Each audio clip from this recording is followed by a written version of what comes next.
नमस्ते दोस्तों। आज बात करते हैं ग्रामीण भारत की अर्थव्यवस्था के एक ऐसे जरूरी हिस्से की जो लाखों जिंदगियों को बना भी सकता है और बिगाड़ भी। जी हाँ, हम बात कर रहे हैं कर्ज की, यानी क्रेडिट की। तो आज का सबसे बड़ा सवाल यही है, क्या कर्ज आपकी जिंदगी सच में बदल सकता है? और अगर हाँ, तो बेहतर के लिए या बदतर के लिए? सुनने में ये सवाल शायद आसान लगे, पर इसका जवाब बहुत पेचीदा है। कर्ज, आप जानते हैं, एक दोधारी तलवार की तरह है। किसी के लिए ये तरक्की के दरवाजे खोल देता है, तो किसी को बर्बादी के अंधेरे में धकेल देता है। चलिए, मैं आपको बताता हूँ कि आज हम इस पूरे मामले की तह तक कैसे पहुंचेंगे। सबसे पहले देखेंगे कि कर्ज वरदान है या अभिशाप। फिर समझेंगे कि फॉर्मल और इनफॉर्मल लोन में क्या फर्क है। ये भी जानेंगे कि आखिर गरीबों को बैंक से लोन मिलता क्यों नहीं है। और फिर हम बात करेंगे एक जबरदस्त समाधान की, सेल्फ हेल्प ग्रुप्स, कि वो कैसे काम करते हैं और कैसे बदलाव ला रहे हैं। तो चलिए, कर्ज के इन दो अलग अलग चेहरों को समझने के लिए दो बिल्कुल अलग कहानियों से शुरुआत करते हैं। एक तरफ है सलीम, जो जूते बनाते हैं। त्योहारों के टाइम पर उन्हें एक बहुत बड़ा ऑर्डर मिलता है। अब इस ऑर्डर को पूरा करने के लिए वो लोन लेते हैं, कच्चा माल खरीदते हैं और टाइम पर जूते बनाकर अच्छी खासी कमाई करते हैं। यहाँ कर्ज ने उनकी मदद की, उनकी कमाई बढ़ाई। दूसरी तरफ है स्वप्ना, एक छोटी किसान। वो अपनी खेती के खर्च के लिए एक साहूकार से ऊंचे ब्याज पर कर्ज लेती हैं। पर किस्मत देखिए, कीड़े लगने से उनकी सारी फसल बर्बाद हो जाती है। नतीजा, वो कर्ज चुका नहीं पाती और एक भयानक जाल में फंस जाती।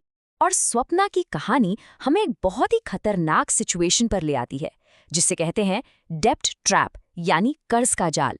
ये एक ऐसा दलदल है जहां एक कर्ज चुकाने के लिए दूसरा कर्ज लेना पड़ता है और इंसान बस फंसता ही चला जाता है।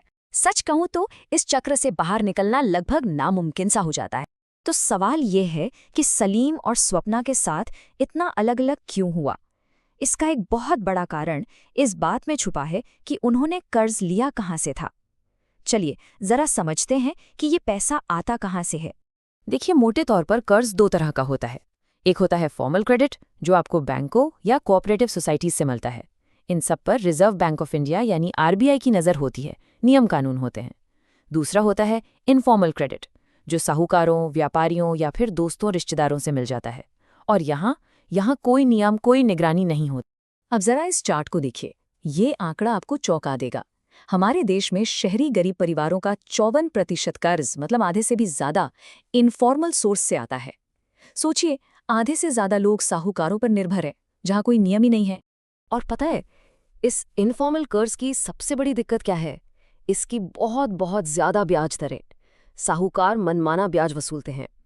इससे होता यह है कि बेचारे उधार लेने वाली की कमाई का बड़ा हिस्सा तो सिर्फ ब्याज भरने में ही चला जाता है। वो गरीबी से बाहर कैसे निकलेगा?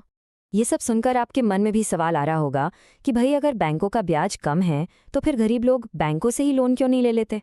ऐसी क्या रुकावट है? इस सबसे बड़ी बाधा का नाम है कोलैटरल। आम भाषा में कहें तो गिरवी या गारंटी। मतलब ये कोई ऐसी संपत्ति होती है, जैसे आपकी जमीन, मकान या गाड़ी, जो आप बैंक को गारंटी के तौर पर देते हो।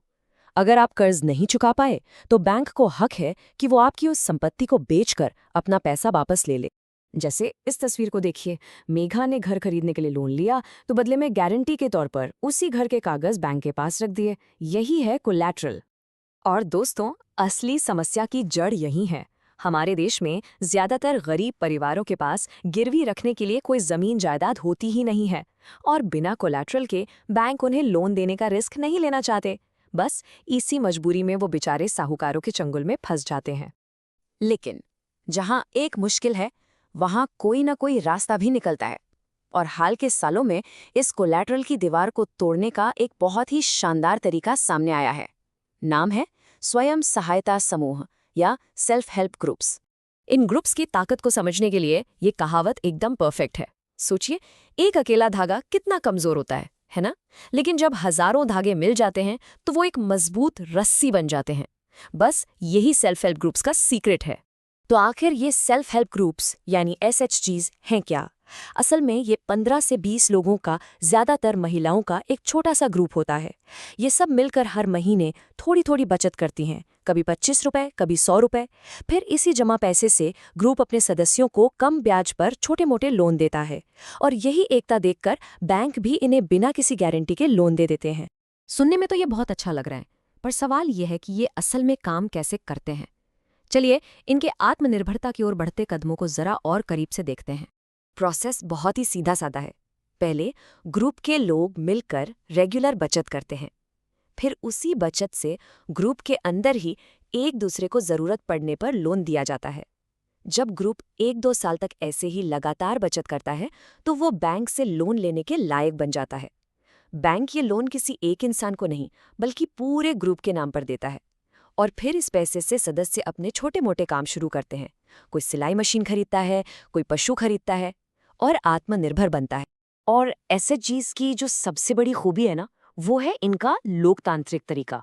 लोन किसे मिलेगा, कितना मिलेगा, किस काम के लिए मिलेगा, ब्याज कितना होगा, ये सारे फैसले ग्रुप के सभी सदस्य मिलकर लेते हैं। लोन चुकाने की जिम्मेदारी भी पूरे ग्रुप की होती है और इसी भरोसे पर बैंक इन्हें बिना कोलैटरल के लोन दे देते। अब आप सोच रहे होंगे कि क्या ये मॉडल सच में बड़े लेवल पर काम कर सकता है? तो जवाब है हाँ, बिल्कुल कर सकता है। और इसका सबसे बड़ा सबूत है हमारे पड़ोसी देश बांग्लादेश का ग्रामीण बैंक। जरा इस आंकड़े को देखिए, 90 लाख से भी ज्यादा सदस्य। ये कोई छोटा नंबर नहीं है। और सबसे कमाल की बात यह है कि इनमें से ज्यादातर सदस्य गरीब महिलाएं हैं, जिन्होंने ये साबित कर दिया है कि गरीब लोग भी भरोसे के लायक होते हैं और अपना कर्ज चुकाते हैं।